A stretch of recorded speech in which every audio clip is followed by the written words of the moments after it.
Mr. Speaker, thank you. Chairman Sessions, thank you.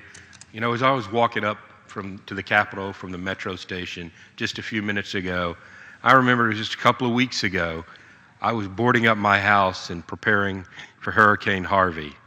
And those intervening weeks have just altered my life immeasurably, seeing the devastation that has been wrought on South Texas. The district I represent, Corpus Christi, Port Aransas, Aransas Pass, Ingleside, Refugio, those southern coastal areas were damaged severely by wind. But then you move up the Texas coast into towns like Victoria, Wharton, Houston, and then there was just unimaginable damage by water. And I was touched by how the entire nation reached out to help, sending food, water, help, and volunteers. And as I was walking up today, it's a beautiful, crisp, beginning to be a fall day here in Washington, D.C. But I'm imagining what those folks in Florida are going through. Very similar to what I was going through.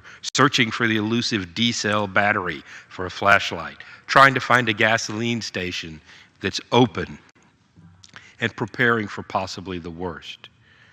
But we're here today to tell those folks in Florida, those folks in Texas, and those who face disasters all over this country, that this Congress has your back. President Trump, Vice President Pence, both visited the district I represent in areas north in Houston, showing that the federal government is there. But it's this Congress's constitutional responsibility to control the purse strings of the country. And we have got to make sure that there is money for these essential disaster relief services. There's only so much our volunteers can do.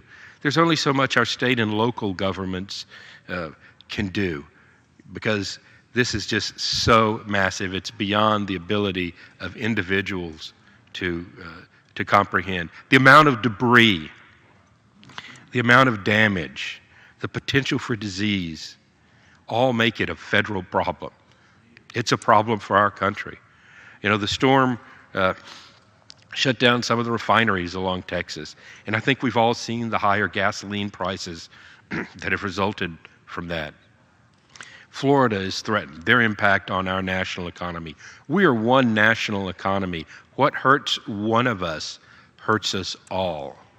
So I'm here to say thank you to the American people who opened their hearts with their donations and their volunteering. But I'm also here to thank the American people who are going to allocate a few of their tax dollars to help those in need in Texas, and I'm afraid those who are going to be in need very soon in Florida. So I'm encouraging my colleagues to vote yes to this. Set the politics aside, and unfortunately this has turned a little political, and it doesn't need to be. This is about people helping people, Americans helping Americans. There's a t-shirt going around that says Houston strong. There are t-shirts going around that are saying Texas strong.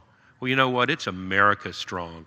This is all of us together, and I want to thank my colleagues who are supporting this.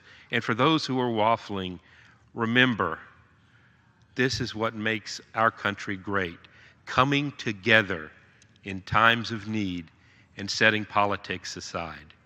So I urge my colleagues to support the rule and the underlying legislation, and to keep those suffering in Texas in their prayers, and keep those in Florida and the Caribbean also in their prayers.